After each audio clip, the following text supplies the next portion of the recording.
Hi friends, today I will show you how to make a bracelet.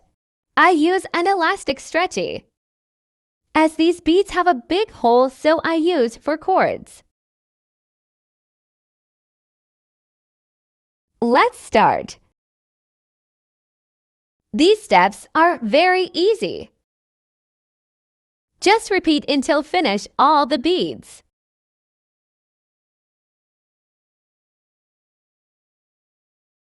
Remember, don't cut the string too short.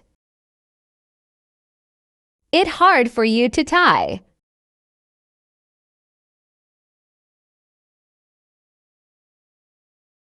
Tie it, repeat third to fourth times.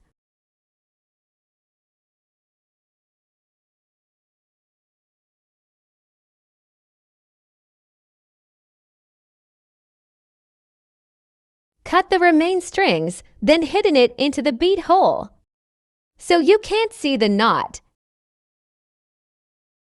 It's done. Thank you.